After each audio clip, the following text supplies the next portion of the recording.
حکومت پاکستان نے تحریک لبیک پاکستان سے تحریک لبیک یا رسول اللہ سے ایک تحریری معاہدہ کیا تھا، جس پر وزیر داخلہ کے بھی سائن تھے اور لوگوں کے بھی سائن تھے، اور بعد میں پرائم منسٹر نے خود اس معاہدہ کی توثیق کی تھی اور اعلان کیا تھا کہ ہم اس کی پابندی کریں گے۔ لیکن کچھ عرصہ سے محسوس ہو رہا تھا کہ حکومت نے تحریک لبیک کے عہدیداروں کے ساتھ گیڑا کرنے کی کوشش کی ہے، اور یہ بات بھی یاد رہے کہ جو معاہدہ ہوا تھا، میں سمجھتا ہوں کہ اس میں ایک فریق حکومت اور دوسری فریق صرف تحریک لبیک نہیں تھی۔ ہر مسلمان جس کے سینے کے اندر عشق رسول صلی اللہ علیہ وسلم کی آگ بھڑک رہی ہے، وہ سارے مسلمان اس میں فریق ہیں۔ یعنی وہ معاہدہ صرف تحریک لبیک سے نہیں ہوا تھا، وہ معاہدہ نبی پاک علیہ السلام کے غلاموں سے ہوا تھا۔ ہم بار بار کہتے رہے کہ معاہدہ کی پابندی کرو۔ کل بھی سبق میں جب آیا کہ یہودیوں نے ایک معاہدہ کیا تھا غزوہ احزاب سے پہلے، لیکن انہوں نے معاہدہ کو توڑا، اور جو اللہ کے ساتھ معاہدہ ہوتا ہے اس کی تو پوچھ گچھ ہوتی ہے نا، وہ تو پوچھا جائے گا۔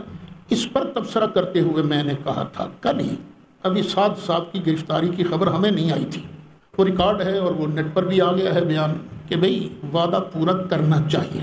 اب میں سوچ رہا ہوں کہ حافظ سعد رضوی کا قصور کیا تھا، کیوں اسے گرفتار کیا گیا؟ کیا حافظ سعد صاحب نے کوئی قتل کیا ہے؟ کیا حافظ سعد صاحب نے کوئی ڈکیتی کی ہے؟ کیا انہوں نے کوئی بلوہ کیا ہے؟ کیا کیا؟ جرم کیا ہے ان کا؟ جی ہمیں خدشہ ہے کہ اگر یہ باہر رہے تو یہ کچھ کریں گے۔ اول تو یہ دیکھنا ہوگا کہ کچھ کریں گے وہ کیا کریں گے۔ لیکن ریاست مدینہ کا نام لینے والوں ایک خلیفہ راشد کا کردار سن لو۔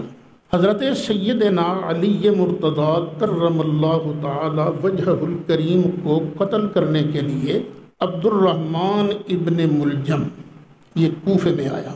سیدنا علی اسے دیکھتے تھے اور کہتے تھے ارید و حیات ارید و قتلی، میں اس کی زندگی چاہتا ہوں اور یہ میرا قتل کرنا چاہتا ہے۔ تو لوگوں نے کہا حضرت جب یہ آپ کو قتل کرنا چاہتا ہے تو آپ اسے اریسٹ کر لیں، گرفتار کر لیں۔ پتہ ہے خلیفہ راشد نے کیا جواب دیا تھا؟ یہ بتاؤ میں کس جرم میں اسے پکڑوں؟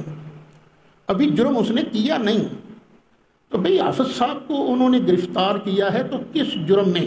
یہ آپ کو اندازہ نہیں، میں تحریک لبیک کی تنظیم کا ممبر نہیں ہوں۔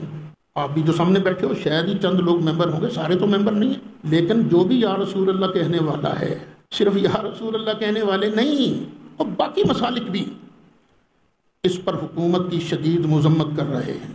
تو خان صاحب ہوش کے ناخن لیجئے۔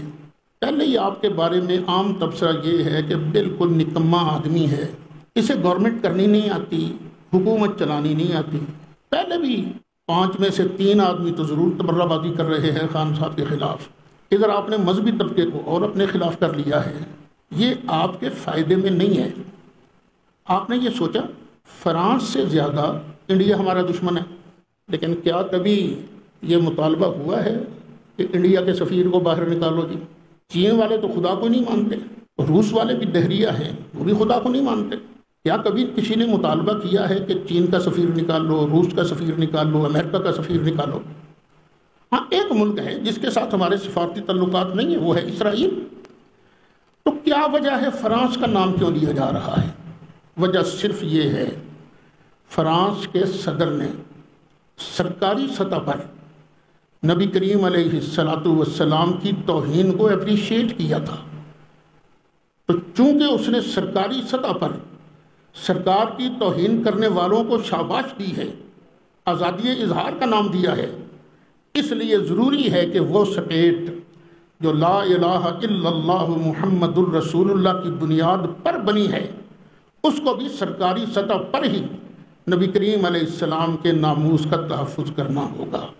اللہ عقل دے حکومت کو، یہ اس نے بہت غلط کام کیا ہے، یہ اسے سنبھلے گا نہیں۔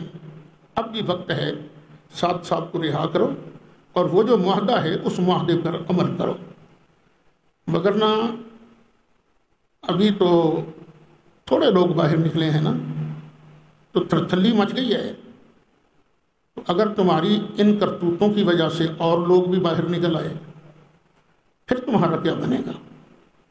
اور یہ یاد رکھنا پاکستان کے اندر اس مسئلہ میں خواہ وہابی علماء ہوں، خواہ دیوبندی علماء ہوں، خواہ سنی علماء ہوں، اس مسئلے میں کوئی بھی اپنا قدم پیچھے نہیں ہٹائے گا۔ وہ تحریک چل سکتی ہے جو سن چلی تھی، بلکہ اس سے بھی بڑی تحریک چل سکتی ہے۔ اللہ تعالی ہمیں نبی کریم علیہ السلام کے ناموس پر کٹ مرنے کی سعادت نصیب فرمائے۔